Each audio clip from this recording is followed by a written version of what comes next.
One, it's been a great experience for our organization, our city, and from the emails I've been getting and the notices across the country for the country of Canada. It represents an entire country, a beginning of a program in Toronto that we, started 30th in the league in defense and close to that in offense and has built it to where we are now and still not a finished product. So it represents our ownership and Larry Tannenbaum, the vision he had for our organization. And just talked to him the other day, and he was excited about the fact that people are talking about Toronto as a relevant NBA contender.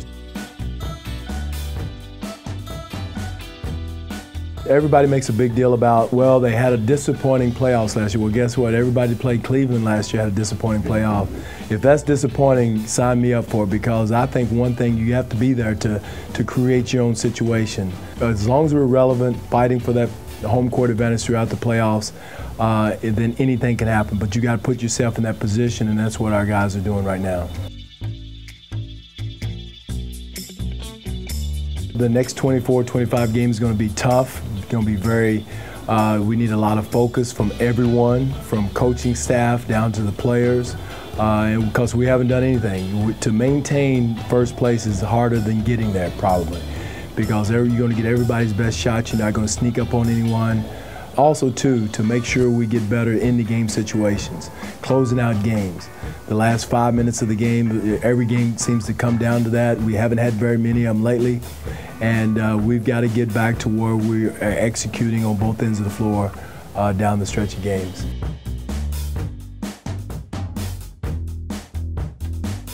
It's a tribute to them, because I have one of the best coaching staffs in the league, bar none, and Nick Nurse and Rex Kalamian, Jama and Patrick Mutombo, all those guys. Jamal McGlure, they do a great job of working with players, developing players, game preparation, the whole 9 yards, and that's one good thing about continuity. They know what we're looking for, what we've put in place over the last few years, and that has really helped our relationship, the trust factor, and the delegation of duties are given to those guys, and they've done a great job of getting us this far this season.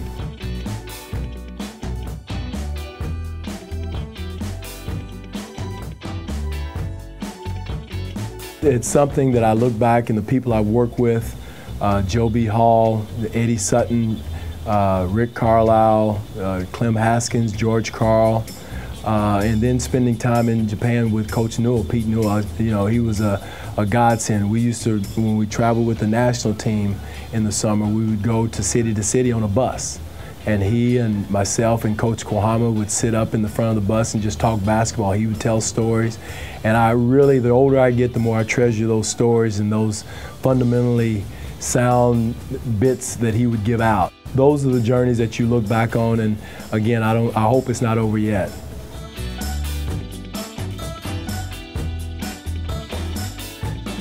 What you do, the good and the bad, some of the young players that you wished you could have reached, some guys that you knew had all the potential in the world and just couldn't get to them, and then some that you saw from cradle, the Rashard Lewises. I remember going down to Houston and spending a month and a half down there with him because he was homesick and didn't want to stay in Seattle. And then he becomes a max player, and then be invited to his wedding and called out at his wedding. Those are some of the success stories that you remember and cherish. So there's a whole lot that I'm blessed and thankful for and humble. And like I said, I hope it's not over. I hope I have a few more years with this journey.